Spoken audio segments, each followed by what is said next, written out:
அஸ்ஸலாமு அலைக்கும். இங்கே பாருங்கள், இன்றைக்கி வந்து நம்ம கீழ்தளத்தில் வந்து நான் வந்து மிளகா செடி வச்சுருந்தேன். அது எவ்வளோ நல்லா கொத்து கொத்தாக காய்ச்சிருக்குன்னு பாருங்களேன். இங்கே பாருங்கள் எப்படி கொத்து கொத்தாக இருக்குன்ட்டு. இதெல்லாம் நிறையா இருக்குது பாருங்கள் மிளகா. இது வந்து நான் வந்து 5 தடவை பறிச்சிட்டேன். இதே போல் வந்து நிறையா வந்து ஒரு 5 தடவை கிட்ட பறிச்சிட்டேன். இப்போ திரும்பவும் அது காய் வச்சுக்கிட்டே தான் இருக்குது பாருங்கள். இப்படி இங்கெல்லாம் இருக்குது பாருங்கள், நிறைய பிஞ்சு பிடிச்சிருக்கு, நிறைய காய் வச்சுருக்கு.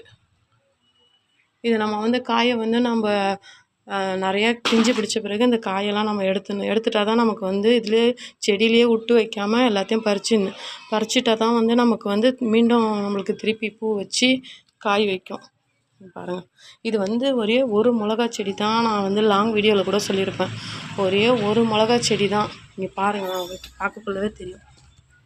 இந்த செடி தான், இந்த ஒரு மிளகா செடி தான் எவ்வளோ அடர்த்தியாக இருக்குதுன்னு பாருங்களேன். இது மேலே வரைக்கும் ஹைட்டாக இருக்குது. இதுக்கு காரணம் என்னென்னா, நம்ம கொடுக்கக்கூடிய உரம், அதுக்கப்புறம் வந்து இது போல் வந்து நம்ம பாக்ஸ் வந்து நம்ம பெருசாக வச்சோம்னா, தொட்டியை வந்து நம்ம பெருசாக வச்சோம்னா அதுக்கு தகுந்த மாதிரி நிறையா காய் பிடிக்கும். செடியும் நல்லா பெருசாக வரும்.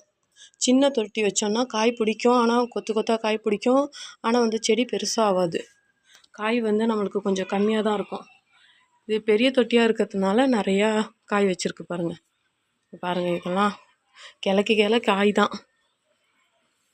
அதுக்கப்புறம் வந்து நம்ம வந்து வெத்தலைவள்ளி கிழங்கு போட்டிருந்தோம். அதுவும் வந்து ஒரு தடவை அறுவடை பண்ணியாச்சு, ஆனால் அதை நான் வீடியோ போடலை நான். இப்போவும் காய் வச்சுருக்கு பாருங்களேன். இங்கெல்லாம் வச்சுருக்குன்னு நினைக்கிறேன். அதே போல் அங்கே மேலேயும் வச்சுருக்கு. இன்ஷா அல்லாஹ் அப்புறமா தான் அறுவடை பண்ணணும். அதோட சங்குப்பூ வந்து நான் இப்படி இதை போல் ஏற்றி விட்டு வச்சுருக்கேன். நான் ஒரு பக்கெட்டில் வச்சு அப்படியே ஏற்றி விட்டுருக்கேன். இங்கே பாருங்கள், சூப்பராக பூ வச்சுருக்கு பாருங்கள்.